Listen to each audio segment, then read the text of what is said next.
जय सनातन धर्म की। प्रिय सनातनियों, आप सभी का स्वागत है हमारे इस कार्यक्रम में।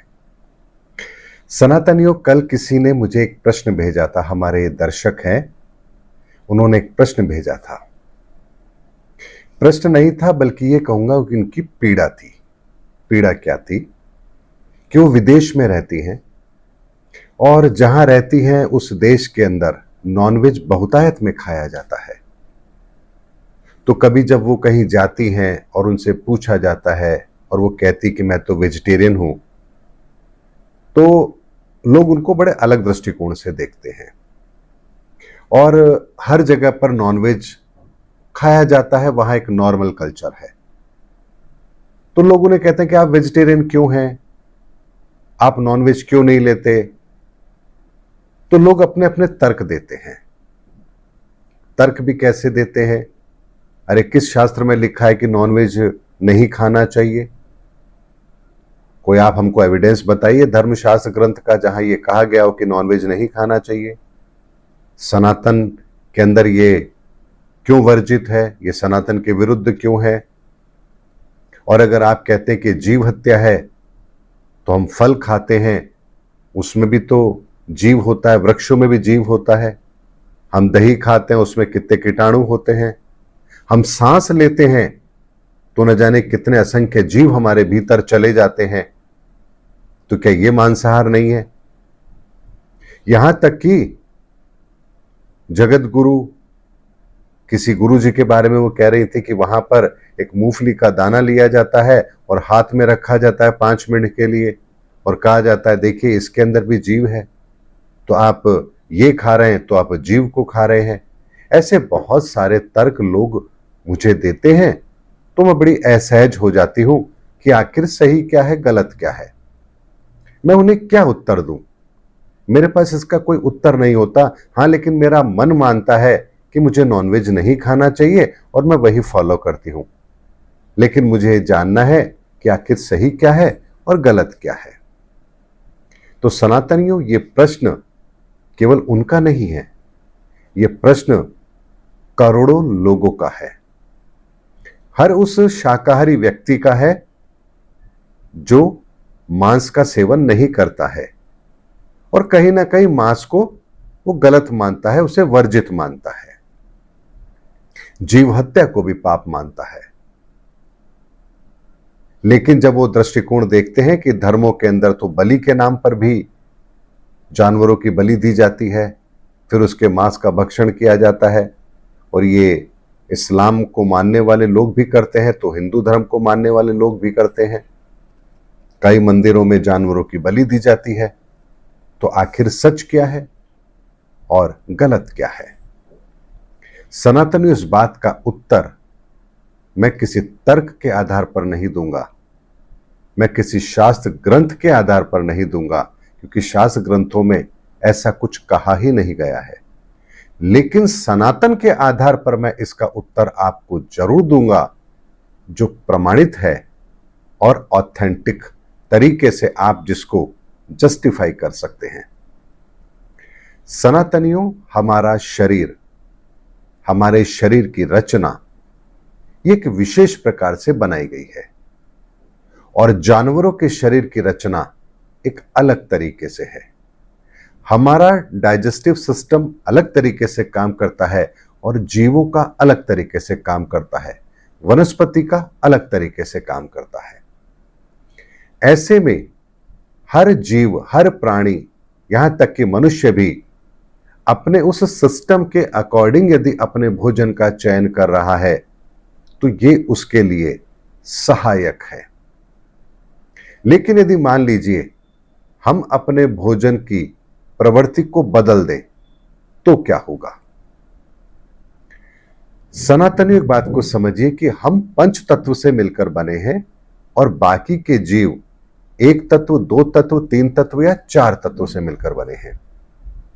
तो जब तक 4 तत्वों से मिलकर जीवों की रचना है, वहां प्रकृति का कोई भी नियम नहीं टूटेगा। लेकिन जैसे ही 5वां तत्व आकाश तत्व शामिल हो जाता है, हमारा सीधा सीधा संबंध ब्रह्मांडीय ऊर्जाओं से बनता है। जहां हमारे पास में बहुत कुछ करने की क्षमता भी है और बहुत कुछ जानने की क्षमता भी है, लेकिन जब तक हम उस ब्रह्मांडीय ऊर्जा से कनेक्ट नहीं होते हैं, हम इस रहस्य को नहीं जान पाते हैं। ऐसे में ब्रह्मांडीय ऊर्जा से कनेक्ट होने से पहले हम मनुष्य चार तत्व के जो जीव हैं उसी तरह से व्यवहार करने के लिए बाध्य हैं। हमारे भीतर भी काम, क्रोध, मोह, लोभ, अहंकार उसी तरह से काम करेंगे, हम उन विकारों में घिरे रहेंगे। लेकिन चूंकि हमारे भीतर पांचवें तत्व की प्रधानता है, इसलिए हम अपनी आदतों में कुछ परिवर्तन कर सकते हैं। जैसे शेर भूखा मर जाएगा लेकिन दाल नहीं खाएगा, दूध नहीं पिएगा। गाय मांस का भक्षण नहीं करेगी, शिकार नहीं करेगी। शेर घास नहीं खाएगा, घोड़ा मांस नहीं खाएगा। यानी हर प्रवृत्ति का जीव अपने अनुसार ही भोजन ग्रहण करता है। लेकिन जो मांसाहारी जीव हैं, उनके भीतर भी कुछ परिवर्तन आपको देखने को मिलेंगे। यानी जो शिकारी जीव हैं, उनके पंजों के अंदर और उनके दांतों के अंदर, उनके जबड़े के अंदर भी कुछ ऐसे दांत होंगे, दांत मुंह के अंदर, जिनसे वो मांस को फाड़ सके, और पंजे भी नुकीले होंगे ताकि वो किसी का शिकार करके उसके शरीर को फाड़कर मांस का भक्षण कर सके। ऐसे में प्रकृति ने उनको इस तरह से तैयार किया है ताकि वो अपना भोजन इस प्रकृति से ले सके। और ऐसा करने के लिए उनके भीतर भी ऐसा मैकेनिज्म है ताकि वो शिकार की प्रवृत्ति उनके अंदर हो, यानी हिंसक प्रवृत्ति, जीव को मारकर खाने की प्रवृत्ति। लेकिन जो शाकाहारी जीव हैं, ना तो उनके पांव इस तरह के हैं कि वो किसी को फाड़ सके, और ना ही उनके दांत इस तरह के हैं वो मांस को फाड़ सके। लेकिन उनका जबड़ा हम इंसानों की तरह है जो चबा सकता है। ऐसे में आप देखते हैं कि जो जानवर पानी पीते हैं और मांसाहारी हैं, वो जीभ से पानी को उठाकर पीते हैं, और जो शाकाहारी जीव हैं, वो जब पानी पीते हैं तो हम जैसे सिप करके पानी पीते हैं, मुंह लगाकर पानी पीते हैं, खींच करके पानी पीते हैं, वो वैसे ही पानी पिएंगे। कभी आप गाय को पानी पीते हुए देखिए और कभी कुत्ते को पानी पीते हुए देखिए, आपको अंतर स्पष्ट दिखाई देगा। तो उन जीवों के शरीर की रचना भी इसी आधार पर की गई है ताकि वो अपने भोजन की उपलब्धता को सहजता से प्राप्त कर सके। और गाय को चूंकि वो भोजन करती है, शाकाहारी है, तो उसके शरीर की रचना उसी आधार पर है। तो शाकाहारी जीव और मांसाहारी जीव, उनकी प्रवृत्तियां अलग होती हैं। उसके अलावा जो मांसाहारी पक्षी होंगे, उनके भीतर भी प्रवृत्तियां अलग होती हैं। उनको भी पंजे इस तरह से दिए जाते हैं ताकि वो शिकार कर सके। दूर तक उड़ने की क्षमता, वजन उठाने की क्षमता, उनके शारीरिक रचना, उसके अंदर बहुत कुछ परिवर्तन है। ऐसे में सनातनियों हर प्रकृति के जीव के साथ में एक रचना काम करती है जो उनके भोजन के लिए सहायक है। लेकिन जब हम बात करते हैं मनुष्य की, तो मनुष्य के अंदर, मनुष्य की संरचना के अंदर, उसके डाइजेस्टिव सिस्टम के अंदर हम प्रकृति से प्रोटीन लेने के लिए बने हैं, आयरन लेने के लिए बने हैं, कैल्शियम लेने के लिए बने हैं। आयरन तो लोहे में होता है, तो क्या हम लोहे का टुकड़ा खा लें? ऐसा नहीं हो सकता। कैल्शियम चूने में होता है, तो क्या हम सीधा चूना खा लें? ऐसा भी नहीं हो सकता। तो जिस वनस्पति के अंदर आयरन है, हम उसको ग्रहण करते हैं। जिस वनस्पति में कैल्शियम है, हम उसको ग्रहण करते हैं। जिन वनस्पतियों में प्रोटीन है, हम उसको ग्रहण करते हैं। और हमारा शरीर हमारे भीतर ऐसे एंजाइम्स डेवलप करता है ताकि हम उस भोजन को पचा सकें और उससे अपना विकास कर सकें।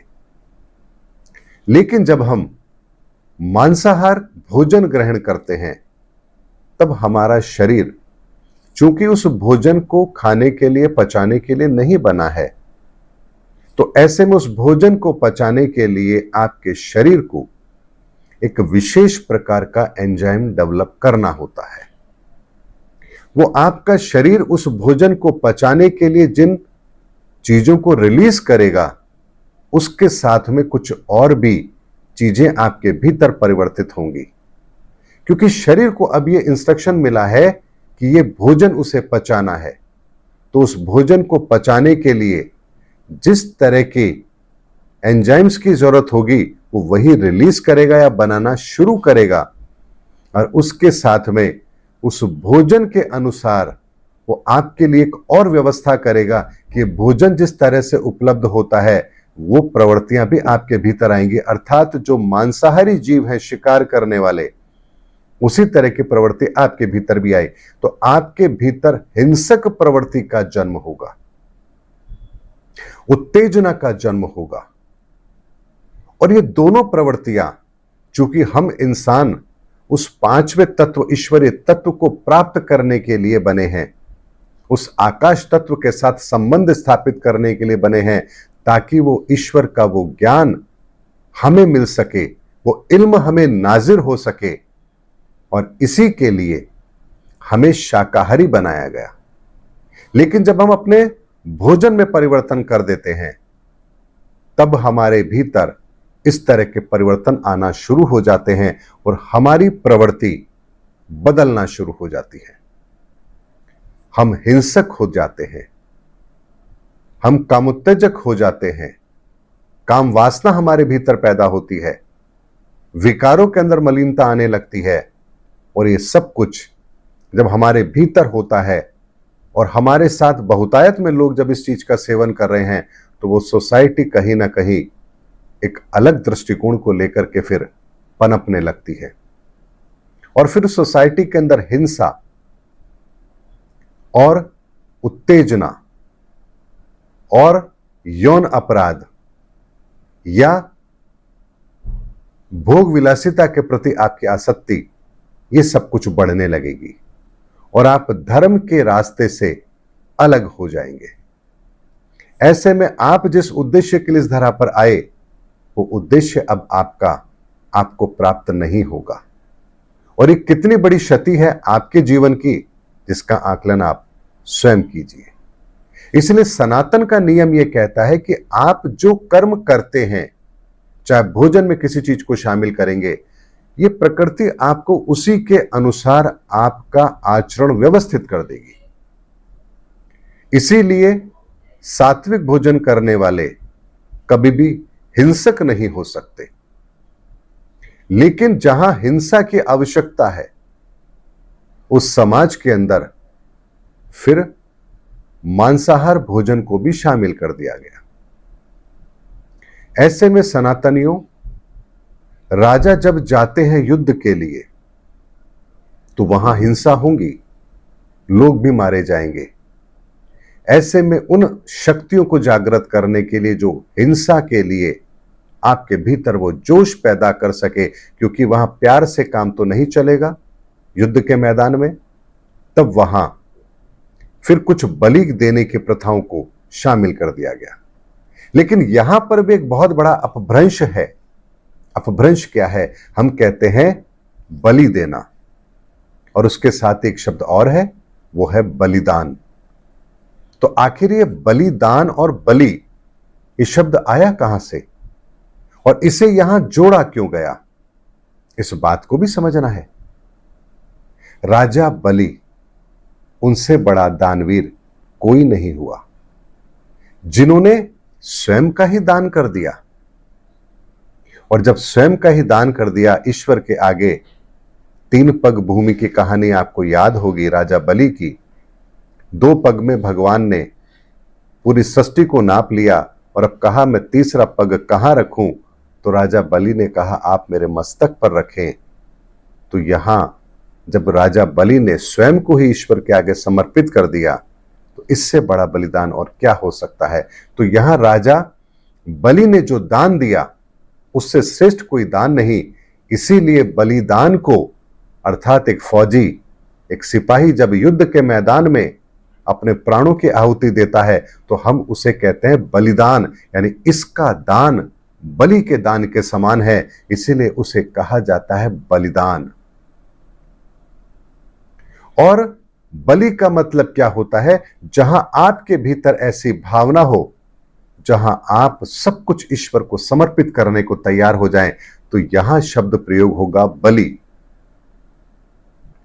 तो वास्तविकता यह थी कि राजा जब युद्ध के मैदान में जा रहे हैं तो मां के सामने अपने स्वयं की बलि दे रहे हैं कि मां, मैं युद्ध के अंदर जा रहा हूं, लौटूंगा या नहीं लौटूंगा मुझे नहीं पता, लेकिन मैं अपनी मातृभूमि के लिए कुछ कर पाऊं, ऐसी शक्ति मुझे प्रदान करना। तो यहां वो अपनी बलि दे रहे हैं, प्रतीकात्मक बलि दे रहे हैं। लेकिन अब ये परंपरा, ये रहस्य लोगों को पता नहीं, तो पशु को मारकर बलि देना शुरू कर दिया। इसे इस्लाम के अंदर कुर्बानी कहा जाता है। बलिदान का मतलब होता है कुर्बानी। शब्द एक ही है, वो उर्दू का शब्द है, ये हिंदी का शब्द है, बलिदान और कुर्बानी। तो उनके भी ग्रंथों में आता है कि अल्लाह ताला ने उनसे कुर्बानी मांगी। किस चीज की कुर्बानी मांगी? अपने सबसे अजीज चीज की कुर्बानी मांगी। और जो उनकी सबसे अजीज चीज थी, उनके अपने बेटे, उन्होंने उसकी कुर्बानी के लिए अपने आप को तैयार कर लिया। तो यहां ईश्वर प्रसन्न होते हैं। क्यों? क्योंकि उन्होंने अपना सर्वस्त्र ईश्वर को समर्पित करने की प्रतिज्ञा ली और उसमें वो सफल हुए। उसके प्रतीक रूप के अंदर कहा जाता है कि आप भी, अब चूंकि आज के समय के अंदर आप अपने पुत्र की बलि तो नहीं दे सकते, उस देश का कानून आपको छोड़ेगा नहीं, हत्या आप नहीं कर सकते। तो उस भावना को रखने के लिए फिर एक नियम बनाया गया। क्या नियम बनाया गया? कि एक बकरे को पाला जाए अपने बच्चे की तरह, उसे वैसे ही खिला पिला करके तैयार किया जाए जैसे आप अपने बच्चे को तैयार करते हैं, और फिर उसके बाद उस बकरे को कुर्बान करके आप ईश्वर के सामने अपनी समर्पण भावना को पेश करते हैं। लेकिन यह प्रतीकात्मक है।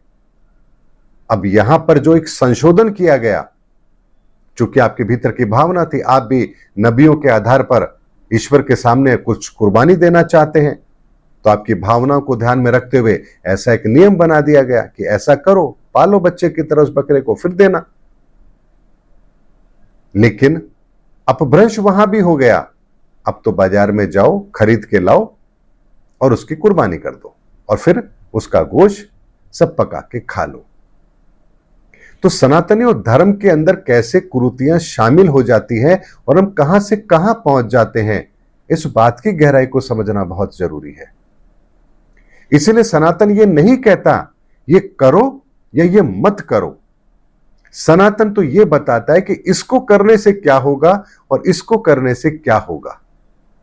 और इसीलिए जो सनातन के विरुद्ध आचरण करते हैं, तो उनके भीतर, क्योंकि जब वो मांस का भी सेवन करेंगे, मदिरा का भी सेवन करेंगे, सनातन के विरुद्ध कार्य करेंगे, तो ऐसे लोग इस संसार के अंदर चूंकि रहेंगे तो सही, लेकिन उनकी प्रवृत्ति बिल्कुल अलग हो जाएगी।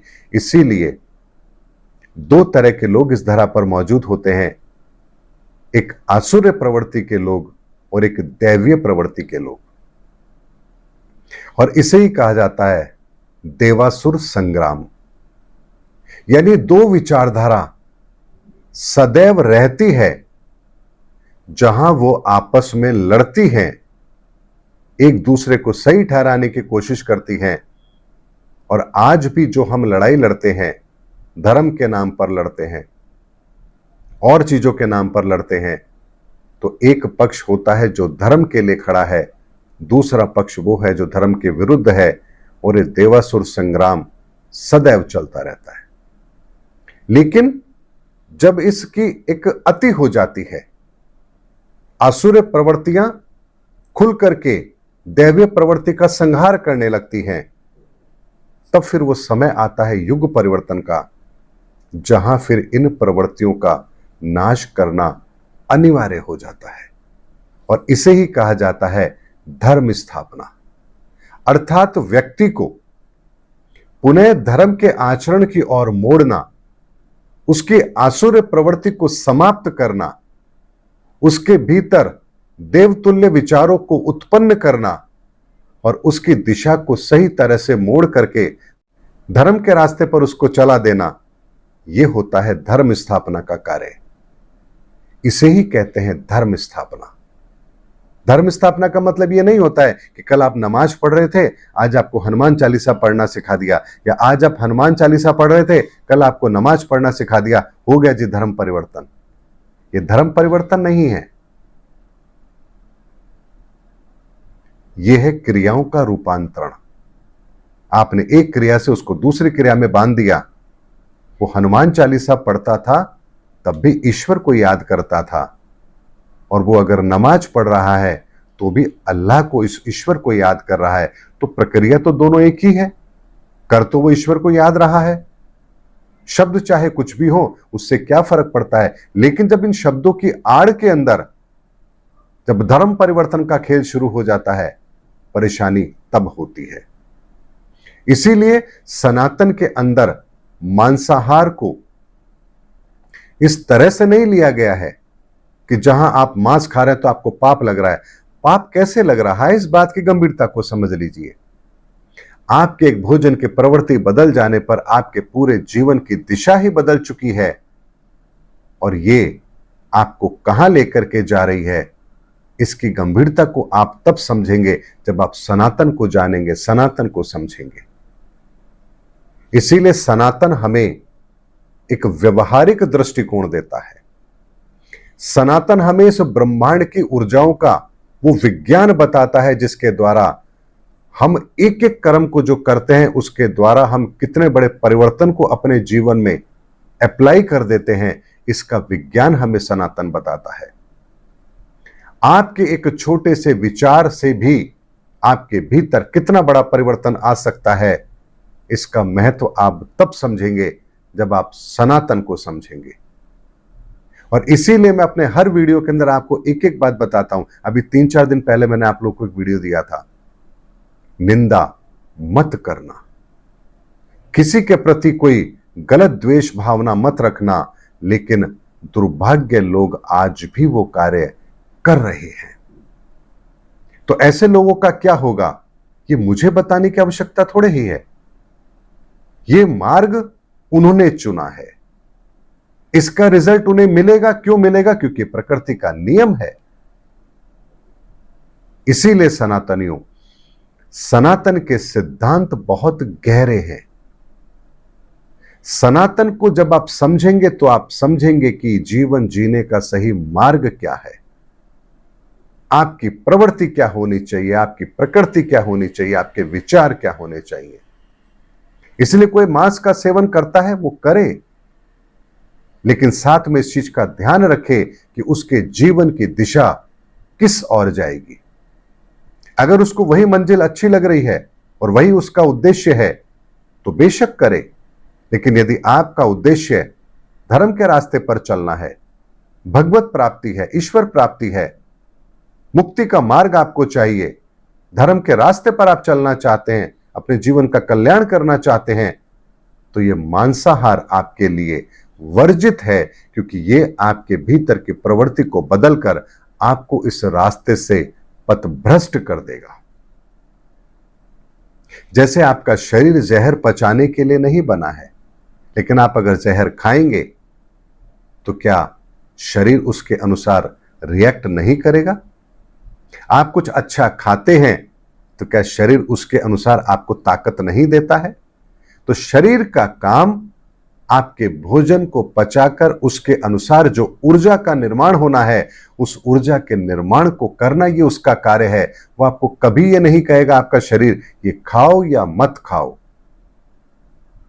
लेकिन जैसा आप भोजन करेंगे वैसे ही आपकी प्रवृत्ति होगी। और इसीलिए हमारे संतों ने कहा, जैसा खाए अन्न वैसा होए मन। इसीलिए सनातनियों, आज की वीडियो में मैंने आपको बहुत स्पष्ट शब्दों में बताया है, किसी भी धर्म के अंदर मांस को वर्जित या उसको उपयोग में लेना सार्थक है या उपयोगी है, ऐसा नहीं कहा गया है। हर जगह इसके अलग अलग व्याख्याएं हैं, अलग अलग दृष्टिकोण हैं। इसीलिए जो चीजें हमारे शरीर के लिए आवश्यक है वो हमें लेनी चाहिए, और जो हमारे शरीर के लिए आवश्यक नहीं है वो हमें नहीं लेनी चाहिए। इसीलिए सनातनियों, जब हम वनस्पति का सेवन करते हैं तो वनस्पति हमारे उपयोग के लिए है, ताकि वनस्पति के द्वारा हम उन ऊर्जाओं को प्राप्त कर सके, शारीरिक दक्षता को प्राप्त करने के लिए जो हमारे लिए आवश्यक है।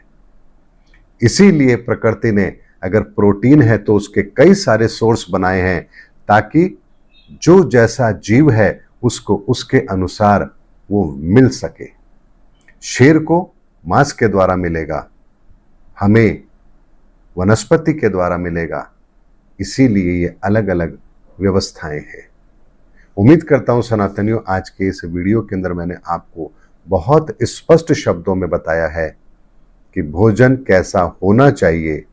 ये आपके विवेक के ऊपर निर्भर करेगा कि आपके जीवन का लक्ष्य क्या है। जो आपके जीवन का लक्ष्य है उसके अनुसार भोजन का चयन कीजिए, आप अपनी मंजिल तक अवश्य पहुंच जाएंगे। अगर असुर बनना है, करिए सेवन मांस का, मदिरा का, कोई दिक्कत नहीं है। लेकिन अगर आपको अपने जीवन को सात्विक बनाना है, भगवत प्राप्ति करनी है, तो फिर ये चीज आपके लिए वर्जित है कि आपको उस रास्ते पर आगे नहीं बढ़ने देगी। उम्मीद करता हूं सनातनियों, मेरा वीडियो आपको जरूर अच्छा लगा होगा। अगले वीडियो में आपसे फिर भेंट होगी, तब तक हमारे चैनल पर बने रहिए। जय सनातन धर्म की, जय धर्मयुग की, जय सनातन विश्व।